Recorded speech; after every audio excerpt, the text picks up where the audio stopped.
A rancher named Maddox Turner never figured he'd marry a stranger, much less a woman who rode into Jericho Flats like she'd outrun the devil himself. She offered him $10,000 to stand beside her and keep his mouth shut. 3 months later, in front of half the town and a god that was watching close, she dropped her bouquet, drew a Colt, and aimed it at his chest.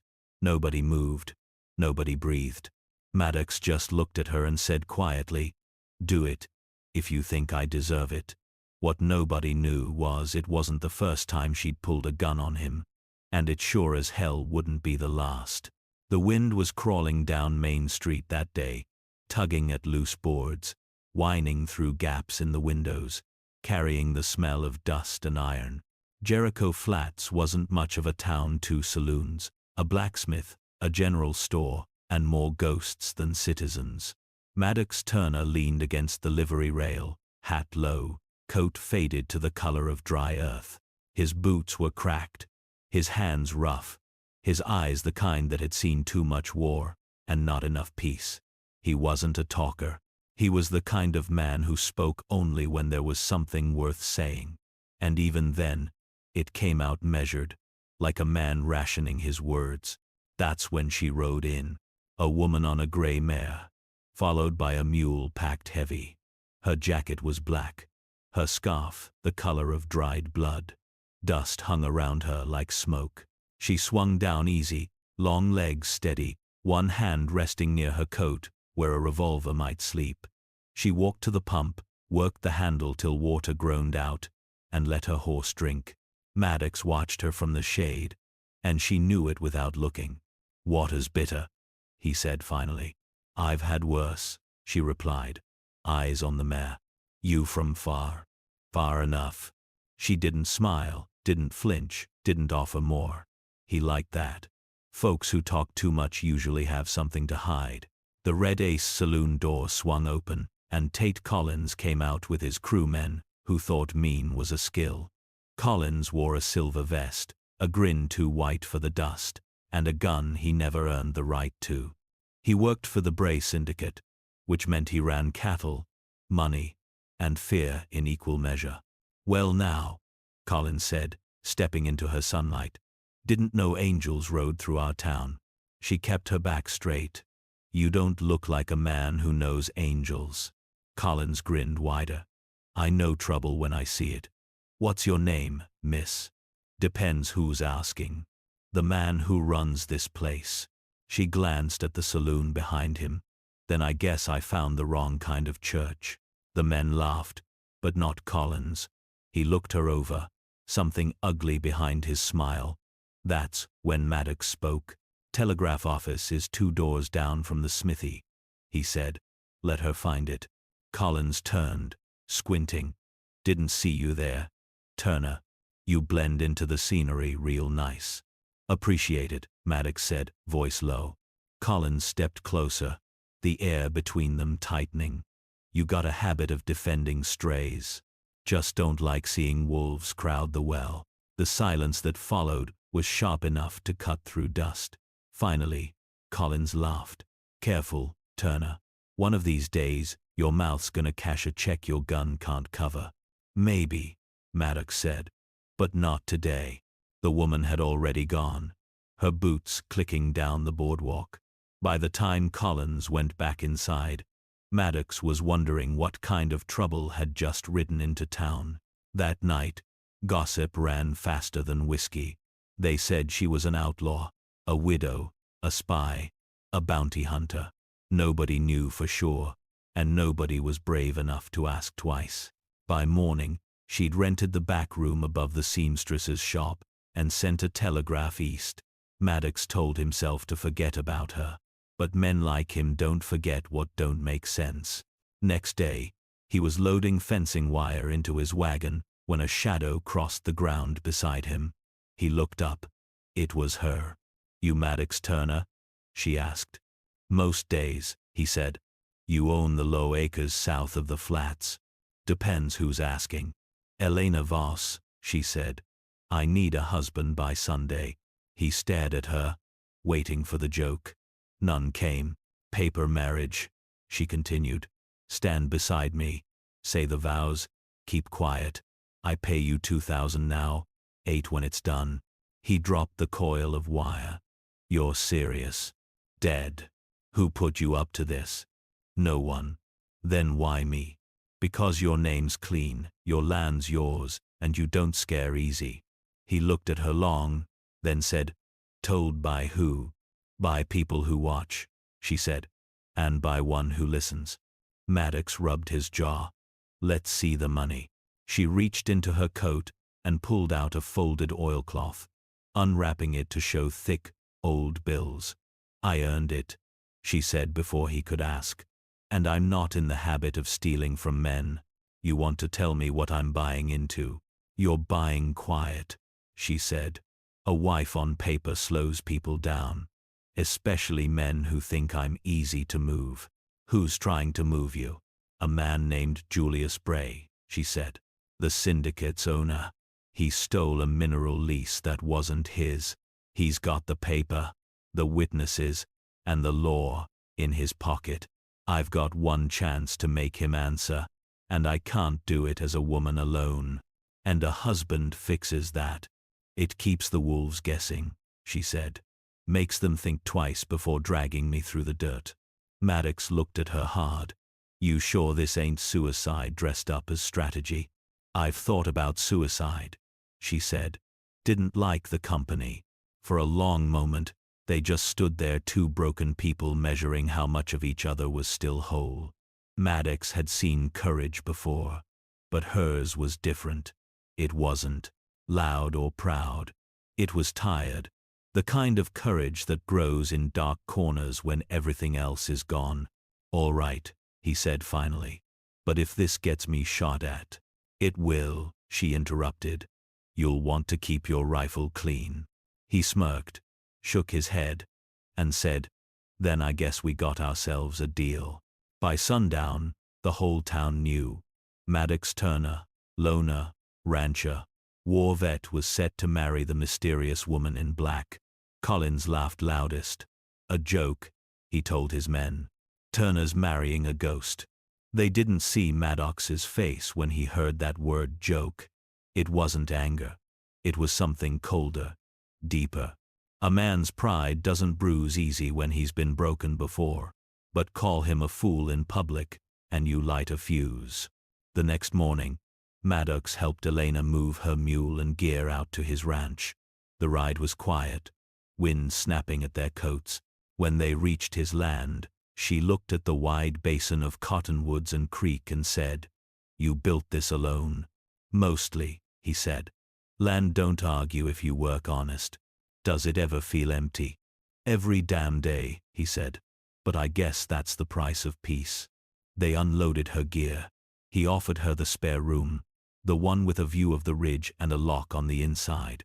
She nodded, thanked him, and said she'd sleep light. So do I, he answered. They ate beans and coffee at the table, two strangers pretending to be married in a house that suddenly felt too small. Outside, the windmill clicked, the dogs barked, the world kept spinning. Inside, silence sat heavy. Finally, she spoke. Tomorrow, Collins will send men. They'll want to scare you off. He nodded. Let 'em try.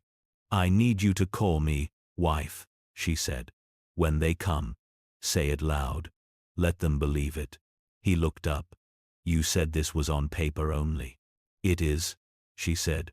But shame is the only thing those men understand. A woman with a husband ain't easy prey. He studied her for a long moment. All right, but you'll owe me. I already do, she said. More than you know. The next night, the dogs started growling low and steady. Maddox was already on his feet, rifle in hand, before the first boot hit the porch. Elena was at the window, Colt drawn, breath calm. 3 men waited outside Collins's men, smelling of whiskey and arrogance. One of them slammed a fist on the door. Turner, open up. Town business. Maddox opened the door slow, letting the moonlight pour in. He stepped out, rifle in the crook of his arm, eyes steady. What kind of business? He asked. Man's gotta answer for the woman he's hiding. the big one said. What woman? Maddox said. Then he turned his head just enough to call back inside. Wife? You hear that? They got questions. A pause. Then Elena stepped into the doorway, half shadow, gun at her side. The light behind her made her glow like a ghost come to life. Your wife? The man stammered. That's right, Maddox said, voice firm. My wife.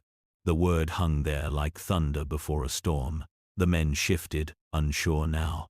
Collins's orders hadn't said anything about a marriage. That meant witnesses, paperwork, consequences. Men like that don't like consequences. Tate wants a word, the big one said. Tonight. My wife don't travel by night, Maddox said. You tell Tate we'll see him Sunday in daylight. In front of God and everybody. The man sneered. You think a piece of paper protects her? No, Maddox said. I do. They stared each other down until the wind cut between them like a knife. Then the men turned, muttering curses, and rode back toward town. When the dust settled, Elena lowered her gun. You didn't flinch, she said. I was too tired to. You believe me now? She asked. I believe your trouble, he said. But I've known worse company. For the first time, she smiled, a small, real thing that flickered and vanished quick. Then maybe, she said softly, we'll survive this. Maddox didn't answer.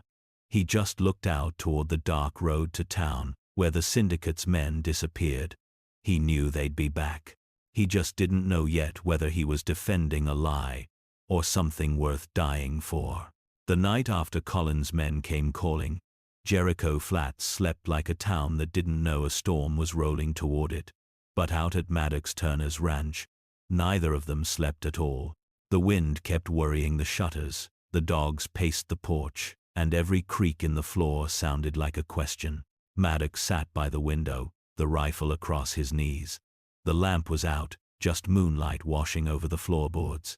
He could hear her moving in the spare room, soft and restless. Once, near midnight, she spoke through the wall. You always keep watch this late? When there's reason to. Tonight's reason enough, she said. He didn't answer, but she knew he agreed. At dawn, he found boot tracks near the fence fresh. 3 sets. Maybe from last night's visitors checking whether the story about his wife held up. He came back inside with the coffee pot steaming, and the kind of face that didn't need words. They were here, he said. Elena didn't seem surprised. She was already dressed, her jacket buttoned, her coat cleaned and oiled. Collins will keep testing the wire, she said. He's the kind of man who can't stand a locked door. She took the cup from him, sipped, then met his eyes. You still willing to play this out? I said I was, Maddox replied. That hasn't changed. She nodded. Good, because by Sunday, Julius Bray will be here. And he won't come with words. He'll come with lawmen on his payroll, a preacher for show, and a deed he plans to flash like the word of God. Maddox leaned on the counter. Then I guess we make sure the word of God speaks louder. He saw the faintest flicker of a smile. You talk like a man who's been cornered before. I have, he said. Difference is, last time, I didn't have a partner. The day moved slow. They spent it fixing fences and pretending the world wasn't closing in. She helped him haul feed, carried herself like she'd been raised in the saddle. When she laughed only once, it startled both of them. By late afternoon, dust rose on the ridge. Maddox brought the spyglass to his eye. 4 riders. Collins in front, coat too clean for honest work. He cursed under his breath. He's back. They met him at the gate. Collins dismounted slow, hands easy, grin sharp.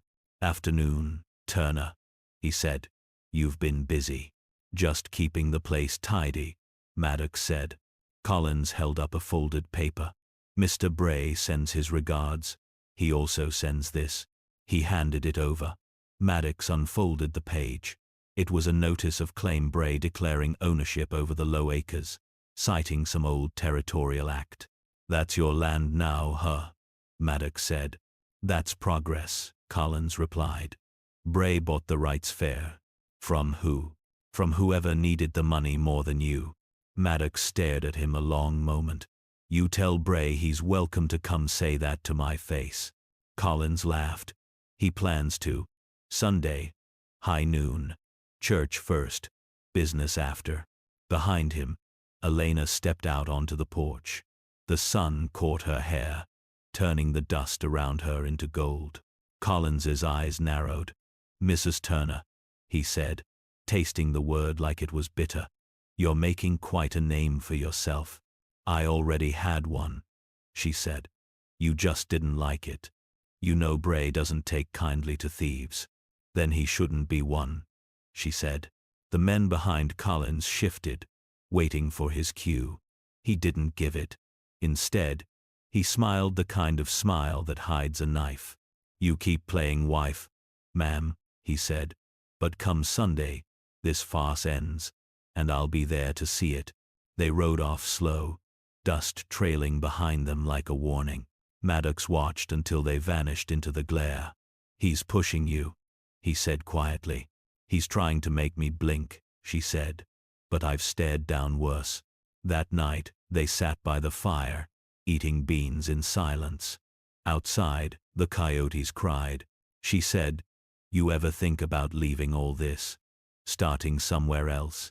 Every day, he said. But running's for men who still think there's a clean place to go. She looked into the fire, the orange light dancing in her eyes. Maybe there isn't, she said. But sometimes you run just to prove you're still alive. He studied her face, the steel, the sorrow, and said softly, You ain't running, Elena. You're fighting. She didn't answer, but her eyes glistened in the firelight. When he turned in, she stayed by the flames a long while. Before she doused the lamp, he heard her whisper something he wasn't meant to catch. Please, just once, let me win. By sunrise, word had spread through town that the wedding was set for Sunday. The church would be full. The syndicate men planned to attend, dressed like mourners, and in the middle of it all, a rancher and a woman with a secret would stand together under a god neither fully believed in. Maddox saddled the horses that morning, checked his rifle twice. When he turned to her, she was already on her mare, coat buttoned, hat low. You ready? He asked. I've been ready for 3 years, she said. I just needed someone to stand beside me. He mounted up. Then you've got that now.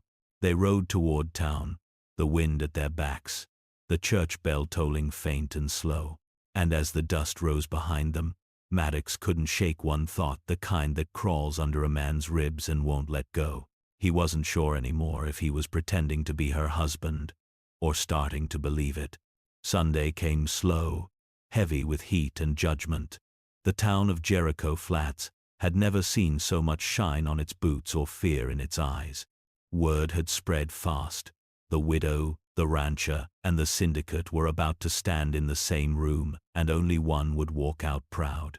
Maddox Turner stood outside the little white church, dust already clinging to his black coat. He wasn't a man of prayer, but he took his hat off anyway. He'd been in enough fights to know a quiet moment before trouble was worth having. The street was lined with wagons and whispers. Men from the Bray syndicate leaned on posts, their guns half covered by their Sunday coats. Townsfolk stared from behind curtained windows. Inside, the preacher pretended not to notice. Elena rode up slow, dressed in faded blue, the only color she owned that didn't look like armor. The moment she swung down from her mare, silence rippled through the street. She looked at Maddox and said softly, You ready? He nodded once. You?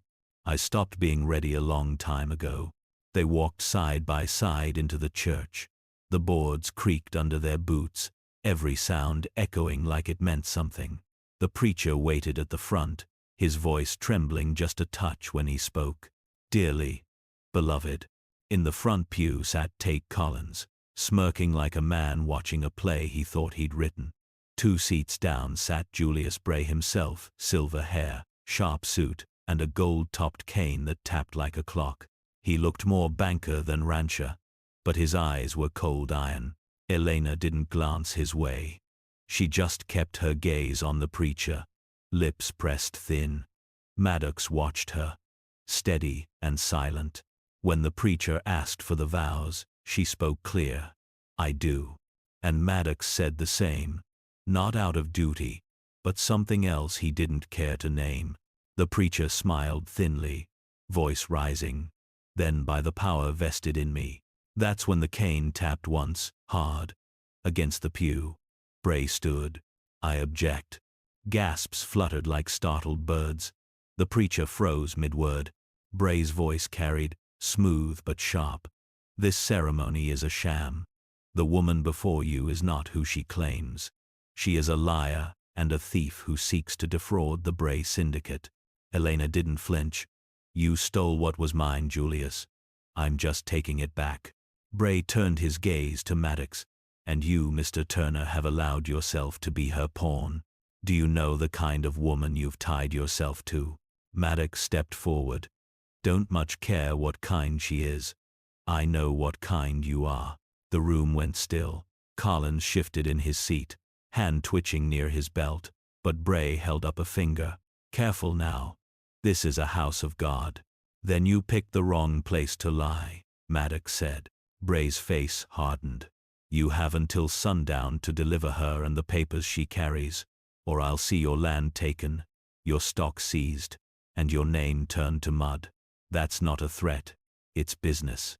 He turned, cane clicking down the aisle, Collins and the syndicate men following. The church doors slammed open and shut, leaving dust swirling in the wake. For a long moment, no one moved. Then Elena looked at the preacher and said softly, "Guess that's the I do part done." Maddox took her hand, surprising them both. "Let's go." Outside, the sky had turned copper. The wind was picking up again, carrying grit and storm smell. The townsfolk parted for them, like tall grass before a fire. On the ride home, neither spoke for a mile. Finally, Elena said, "He'll come for us tonight." Maddox nodded. "I figured. I need to get to the safe in his office. That's where he keeps the real lease. If I can show the judge the signatures don't match, it's over." He glanced at her. "That means going into town after dark. You don't have to come." He smiled, faint and tired. "That's the first lie you've told me." They reached the ranch before dusk. Maddox checked the rifle, reloaded his revolver, tied the horses close to the barn. Elena spread a map across the table, Jericho Flats sketched in faded ink, with a red X where the syndicate's office sat. "2 men guard it at night," she said. "Collins and one of his boys. Then we go quiet," Maddox said. "Can you move quiet?" He smirked. "When I want to." She met his eyes, serious again. "You don't have to risk your life for my revenge." "This ain't revenge anymore," he said. "Bray wants my land now too. Looks like I'm part of your fight whether I want it or not." She studied him, searching for something behind his calm.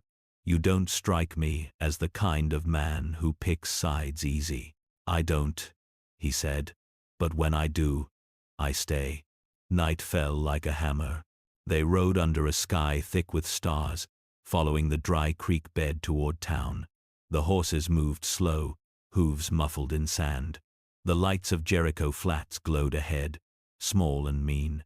They left the animals by the riverbank and moved on foot. The syndicate office was quiet, a lantern burning inside. Through the window, they saw Collins seated at the desk, boots on the table, sipping from a bottle. Maddox whispered, "You sure about this?" Elena nodded. "I'm done hiding." They slipped around back. She picked the lock quick, practiced. Inside smelled of tobacco and greed. Collins heard the door, but too late. Maddox had the rifle up before he could reach his gun. "Evening," Maddox said. Collins froze. "You really want to do this, Turner?" "I'm already doing it." Elena crossed to the safe, spun the dial. Collins laughed nervously. "You won't find what you're looking for. Bray keeps his real papers close." She opened the door with a click. Inside were ledgers, deeds, and one brown envelope, marked Mineral Lease, North River Claim. She tore it open, scanned the signatures, and let out a breath. Got it. Then Collins moved. Fast. His hand darted to the drawer. Maddox fired once, the shot cracking through the office like thunder. Collins hit the floor, shoulder bleeding, cursing between his teeth. Elena grabbed the papers and stuffed them inside her jacket. We have to go.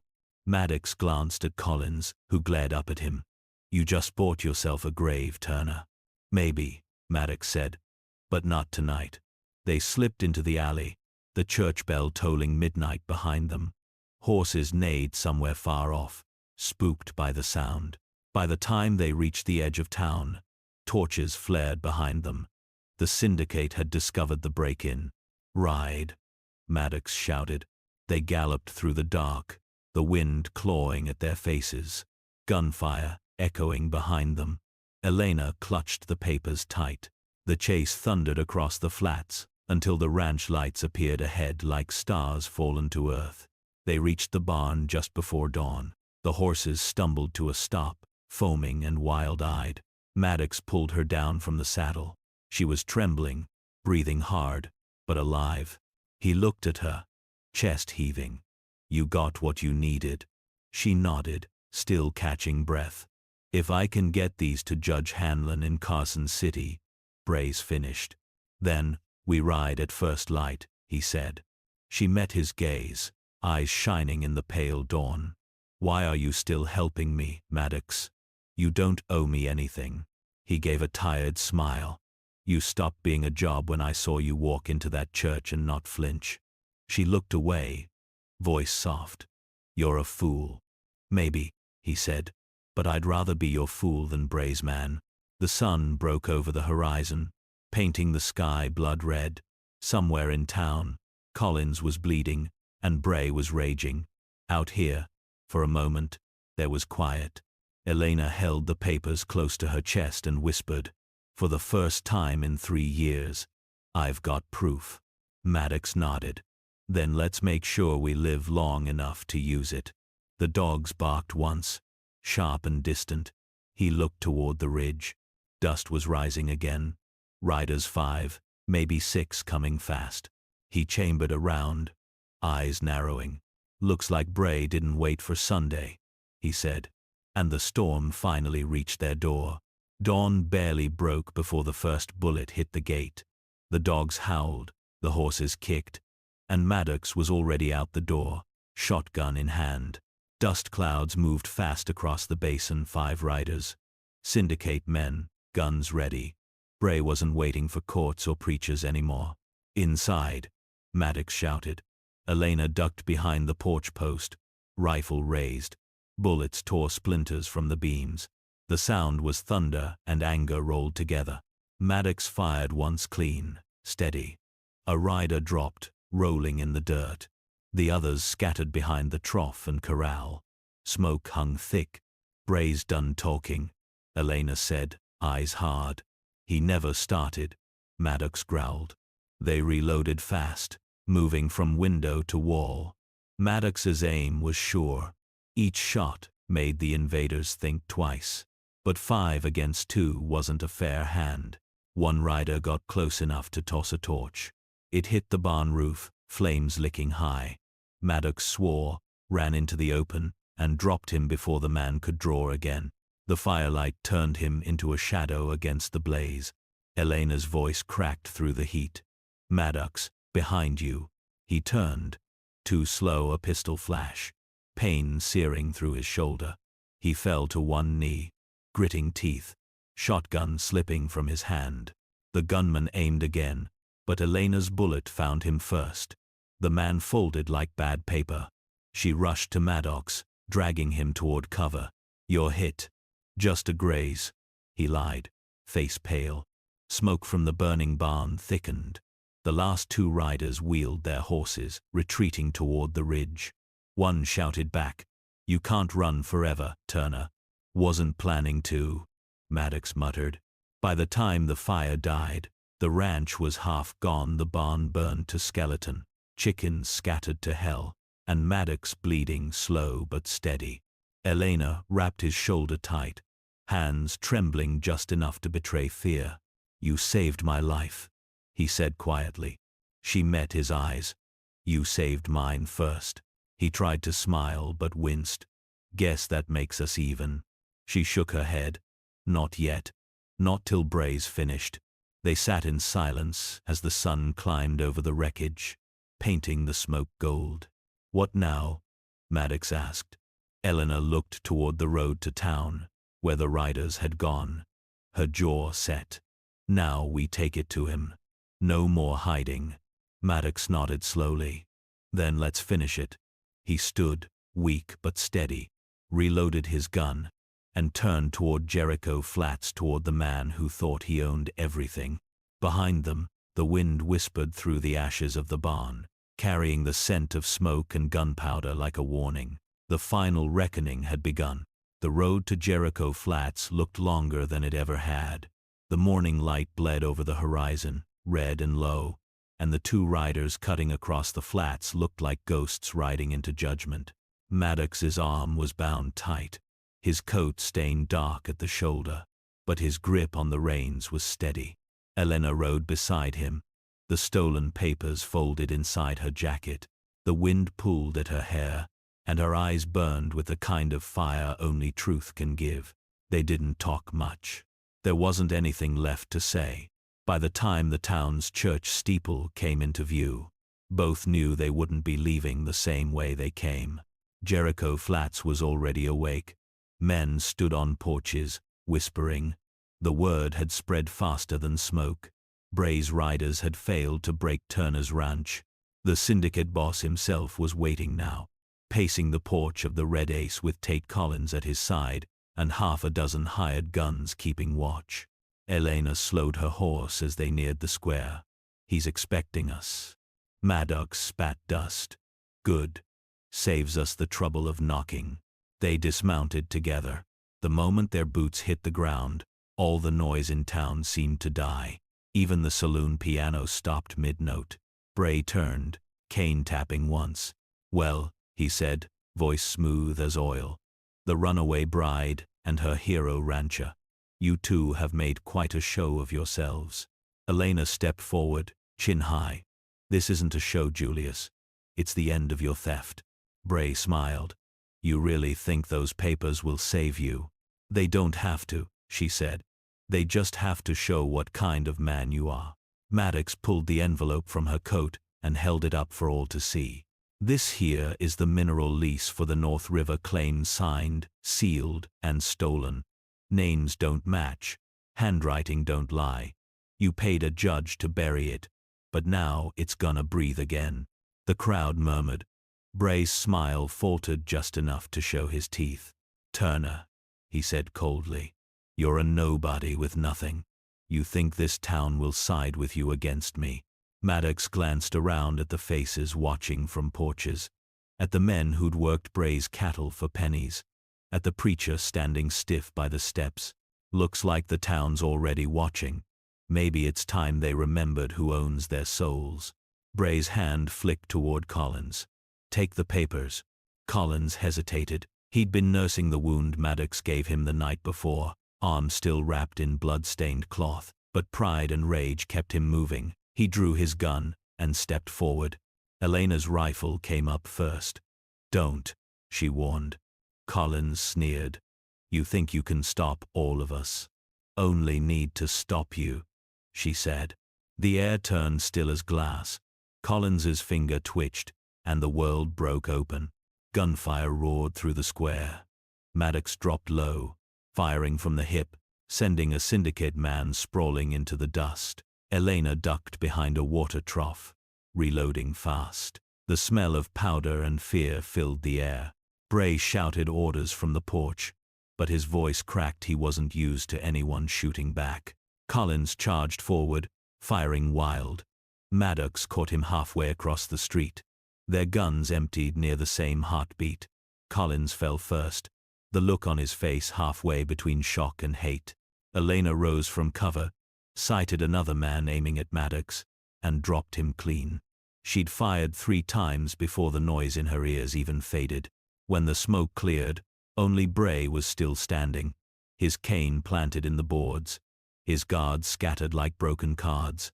He stared at them both, fury trembling through every word. You think you've won? I built this town. Every man here owes me. Maddox walked forward, blood soaking his sleeve, voice quiet but hard. Then they can pay you their respect while they bury you. Bray raised the cane like it meant something more than it did, hand shaking. You won't shoot me. You're not killers. Maddox didn't lift his gun. He didn't have to. Behind him, Elena stepped out from the dust, rifle leveled. You took everything from my family, she said. You turned my father's name into a footnote. You left me with nothing but hate. But I'm done letting hate steer me. She lowered the rifle just enough to make him meet her eyes. You're going to walk out of this town, Julius. Alone. You'll leave your papers, your land, your men. If I see your shadow here again, I won't miss next time. For a long, silent moment, nobody moved. Then Bray's cane dropped to the dirt. He looked around at the faces watching him, men who once bowed their heads now staring him down. He saw the truth. His power had burned away with the smoke.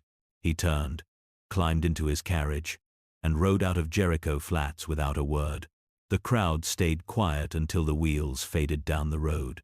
Then someone, old Gallagher from the telegraph office, started clapping.